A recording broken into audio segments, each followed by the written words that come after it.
Past few டேஸாக சரியாக videos போடாத மாதிரி எனக்கே ஃபீல் ஆகுது. அதுக்கு சில காரணங்களும் இருக்குது.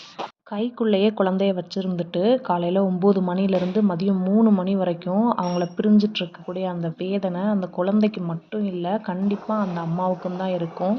இந்த ஒரு ஃபீலிங்ஸை ப்ரீகேஜி எல்கேஜி சேர்த்து விட்டுருக்கக்கூடிய மாமிஸ் ரிலேட் பண்ணிக்க முடியும் அப்படின்னு நினைக்கிறேன். பஸ்ஸில் ட்ராவல் பண்ணும்போது ஜன்னல் ஓரத்தில் உட்காந்துருப்போம். ஏதாவது வேஸ்ட் நம்ம ஜன்னல் வழியாக தூக்கி போட்டோம் அப்படின்னா, நம்ம கையில் போட்டிருக்க மோதிரம் விழுந்துட்ட மாதிரியோ, இல்லை கையில் இருந்த ஏதோ ஒரு இம்பார்ட்டண்ட்டான திங் வெளியே பறந்துட்ட மாதிரியோ நம்ம எக்ஸ்பீரியன்ஸ் பண்ணியிருப்போம். பாப்பாவை டெய்லி ஸ்கூல் பஸ்ஸில் ஏற்றி விட்டுட்டு திரும்பி அந்த வீட்டுக்கு வர்ற கேப்பில் எதையோ நம்ம மிஸ் பண்ணிட்டோம். எதையோ அகெயின் கையில் செக் பண்ணி பார்த்தா ஃபோன் கையில் இருக்குது, எல்லாமே இருக்குது. இருந்தாலும் மனசுக்குள்ளே எதையோ விட்டுட்ட மாதிரி இருக்குது, எதையோ மிஸ் பண்ணிட்ட மாதிரி இருக்குது அப்படின்னு. அப்புறம் லேட்டராக நான் ரியலைஸ் பண்ணேன், நம்ம பாப்பாவை பிரிஞ்சு வர்றது தான் அந்த மாதிரி நமக்கு ஃபீல் ஆகுது அப்படிங்கிறத.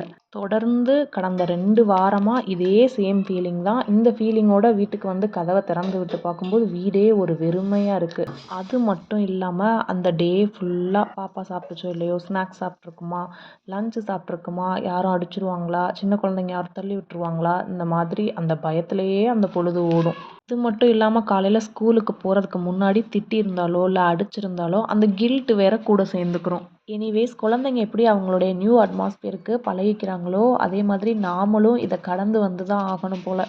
ஃபைனலி இந்த வீடியோவில் காமிச்சிட்ருக்க பாஸ்தா ரெசிபி இருக்கு இல்லையா, அது எப்படி ஒயிட் சாஸ் பாஸ்தாவில் மைதா ஆட் பண்ணும்போது ஒரு ஸ்மூத் கன்சிஸ்டன்சி வரும், அந்த மாதிரி இல்லாத மாதிரி எனக்கு ஒரு ஃபீலிங். பன்னீர் ஒரு மாதிரி நரநரன்னு இருந்த மாதிரி இருந்துச்சு. குழந்தைங்களுக்கு கொடுக்கறதுக்கு பெஸ்ட்டாக இருக்கும். பெரியவங்க சாப்பிட்றதா இருந்தால் நிறைய சில்லி ஃப்ளேக்ஸ் ஆட் பண்ணி சாப்பிட்டா நல்லாயிருக்கும் அப்படின்னு நினைக்கிறேன். தொடர்ந்து கிட்ஸுக்கான ஸ்கூல் மீல் பிளான் பார்க்கலாம். சப்ஸ்கிரைப் பண்ணி வச்சுக்கோங்க. பாய்.